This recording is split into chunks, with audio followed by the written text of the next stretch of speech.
Hey everybody, this is a read aloud video for the passage titled Less Than Human, the Psychology of Cruelty. This passage is really helpful to understand dehumanizing language, which was used in Nazi Germany, but it's also used historically in many other countries as well, and it's used sometimes in the world today. So we're going to be reading this passage together, but it's filled with so many really big vocabulary words that I wanted to do a read aloud where I read it, but I also pause every once in a while to explain what the author is talking about. So let's read through it and talk about it together. Less Than Human, the Psychology of Cruelty. Again, if you are interested in listening to a much longer podcast where the author of this book talks to people about his ideas, you can click on this link here. During the Holocaust, Nazis referred to the Jews as rats. Hutus, which is a people group in the country of Rwanda, which is a country in Africa. Hutus involved in the Rwanda genocide called Tutsis, a minority group of people in Rwanda, cockroaches. Hutus involved in the Rwanda genocide called Tutsis, cockroaches. Slave owners throughout history considered slaves subhuman animals. In Less Than Human, David Livingstone Smith argues that it's important to define and describe dehumanization because it's what opens the door for cruelty and genocide. Let's pause here. Genocide is an annihilation or a destruction of an entire group of people, which happened to the Jews, or it was supposed to happen to the Jews in World War II, but it has also happened in other countries, like the text indicates it happened in the country of Rwanda, where an entire people group was almost completely wiped out and murdered. We also need to look at this term dehumanization. This is when we talk about someone in a way as if they were not human. We use terms like animal terms or insect terms because we don't even see them as human. We dehumanize them. Let's keep reading. We all know, despite what we see in the movies, Smith tells NPR's Neil Conan, that it's very difficult psychologically to kill another human being up close and in cold blood, or to inflict atrocities or evil acts on them. So when it does happen, it can be helpful to understand what it is that allows human beings, quote, to overcome the very deep and natural inhibitions that they have against treating other people like game animals or vermin or dangerous predators. Okay, again, here, this passage is talking about how typically human nature doesn't allow us to kill people up close. We don't want to, but if we see someone as less than human, it's a little bit easier to act violently towards them. Next paragraph. Rolling Stone recently published photos online of American troops posing with dead Afghans connected to ongoing court-martial cases of soldiers at Joint Base Lewis McChord in Washington state. In addition to posing with the corpses, these soldiers, called the kill team, also took body parts as trophies. Smith alleges, which is very often a phenomenon that accompanies the form of dehumanization in which the enemy is seen as game. Here, game means like a game animal. So if you're a hunter, you might call deer that you're hunting game, a game animal. But this is just the latest iteration in a pattern that has unfolded time and again over the course of history. In ancient Chinese, Egyptian, and Mesopotamian literature, Smith found repeated references to the enemies as subhuman creatures. But it's not as simple as a comparison. When people dehumanize others, they actually conceive or think of them as subhuman, less than human creatures, says Smith. Only then can the process liberate aggression and exclude the target of aggression from the moral community. When the Nazis described Jews as Untermenschen, or subhumans, they didn't mean it metaphorically, says Smith. They didn't mean they were like subhumans. They meant they were literally subhuman. Human beings have long conceived of the universe as a hierarchy of value. Okay, hierarchy means levels, right? So this is not very much value, more value, super important up here. So let me start that sentence again. Human beings have long conceived of the universe as a hierarchy of value, says Smith, with God at the top and inert, unmoving matter at the bottom and everything else in between, right? So humans think of the universe often as God is up here, humans are here, animals are here, and then down here is like things that don't move and live, like dirt and rocks. That model of the universe doesn't make scientific sense, says Smith, but nonetheless, for some reason, we continue to conceive of the universe in that fashion, and we relegate non-human creatures to a lower position on the scale. Then, within the human category, there has historically been a hierarchy. In the 18th century, white Europeans modestly placed themselves at the pinnacle.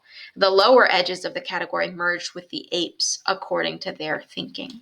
Many of you have probably heard that language before, where slaves were compared to apes or cattle, for example. And so he's explaining that in our human thought, we often think of this hierarchy or these levels in society. So back when there was slavery, of course, the people who own the slaves, oh, we're up here, we're right under God, but our slaves, they're like cattle, they're like monkeys, whatever, they're down here.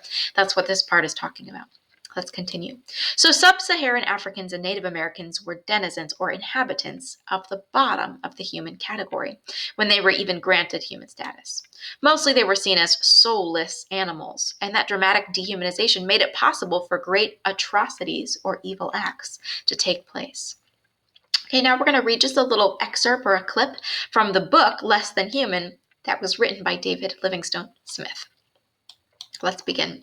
Before I get to work explaining how dehumanization works, I want to make a preliminary case for its importance. So to get the ball rolling, I'll briefly discuss the role that dehumanization played in what is rightly considered the single most destructive event in human history, the Second World War. More than 70 million people died in the war, most of them civilians. Millions died in combat. Many were burned alive by incendiary bombs, and in the end, nuclear weapons. Millions more were victims of systematic genocide. Dehumanization made much of this carnage, or like destruction, possible. Let's begin at the end. The 1946 Nuremberg doctors' trial was the first of 12 military tribunals held in Germany after the defeat of Germany and Japan. Okay, let me pause here for a second. So after World War II was over, there were many Nazis, soldiers, and also doctors that worked in concentration camps that were tried in a court for their crimes against humanity. And those trials were called the Nuremberg trials. Let's reread this. The 1946 Nuremberg doctors' trial was the first of 12 military tribunals held in Germany after the defeat of Germany and Japan. 20 doctors and 3 administrators, 22 men and a single woman, stood accused of war crimes and crimes against humanity. They had participated in Hitler's euthanasia program. Euthanasia is where people are not allowed to live. They're sometimes put to death, or also they're not allowed to sometimes procreate, meaning have babies, if they are deemed unfit for society. So that might mean because they're of a certain race, or they have a mental handicap or a physical handicap, for example. So these doctors on trial had participated in this program. They had participated in Hitler's euthanasia program, in which around 200,000 mentally and physically handicapped people were deemed unfit to live and were gassed to death. And they performed fiendish or horrible medical experiments on thousands of Jewish, Russian, Roma, and Polish prisoners. Principal Prosecutor Telford Taylor began his opening statement with these somber words. The defendants in the case are charged with murders, tortures, and other atrocities, cruel acts, committed in the name of medical science.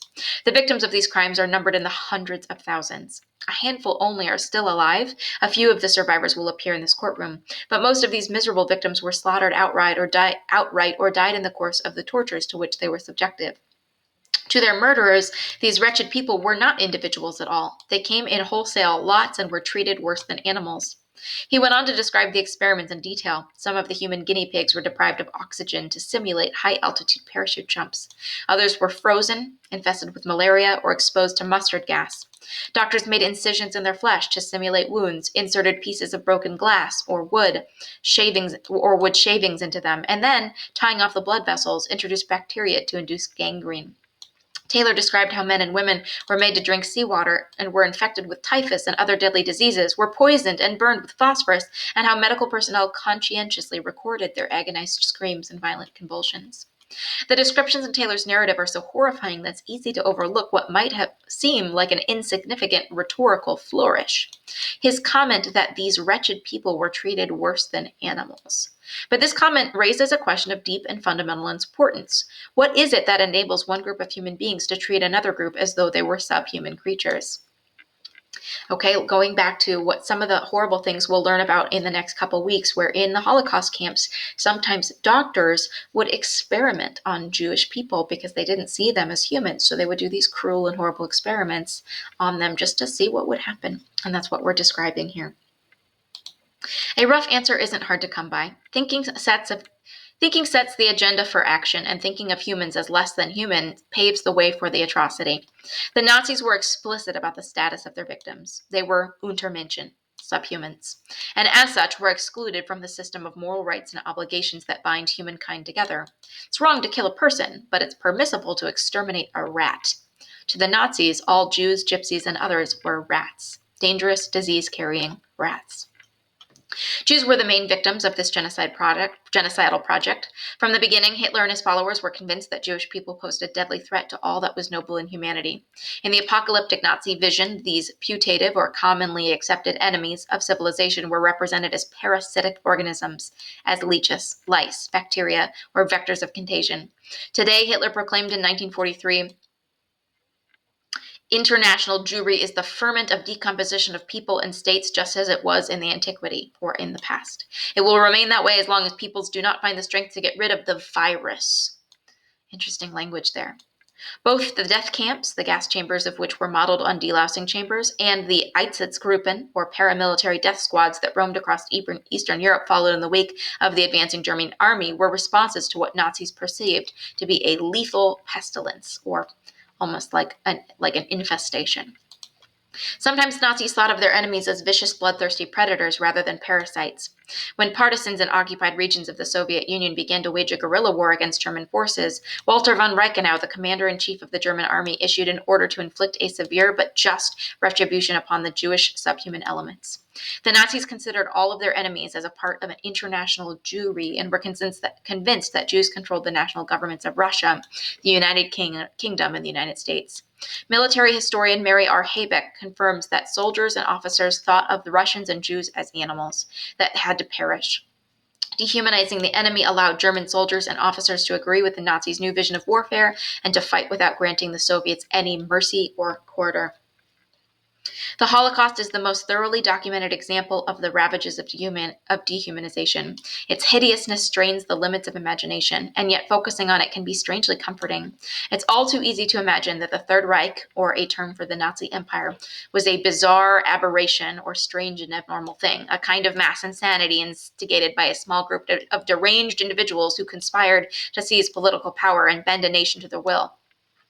Alternatively, it's tempting to imagine that the Germans were or are a uniquely cruel and bloodthirsty people. But these diagnoses are dangerously wrong. What's most disturbing about the Nazi phenomenon is not that the Nazis were madmen or monsters, it's that they were ordinary human beings. When we think of dehumanizing during World War II, our minds turn to the Holocaust, but it wasn't only the Germans who dehumanized their enemies. While the architects of the final solution, meaning the concentration camps that all the Jews were sent to, were busy implementing their lethal program of racial hygiene, the Russian Jewish poet and novelist Ilya Ehrenburg was churning out propaganda for distribution to Stalin's Red Army, or Communist Army. These pamphlets seethed with dehumanizing rhetoric or language. They spoke of the smell of the Germany's animal breath and described Germans as two-legged animals who have mastered the technique of war, ersatz-men who ought to be annihilated or destroyed. The Germans are not human beings, Ehrenburg wrote. If you kill one German, kill another. There is nothing more amusing for us than a heap of German corpses. So basically, this last paragraph talks about the fact that it's easy to say the Nazis are so evil and it's just a weird aberration or a weird, strange thing that happened. But this author's argument is that this has happened throughout history, that there have been lots of countries that have committed atrocities or cruel, terrible acts against people. And there are lots of people that have used dehumanizing language to justify violence and murder. So hopefully that helps you understand the role that dehumanization played in World War II and the role that it plays in bias and prejudice and discrimination today.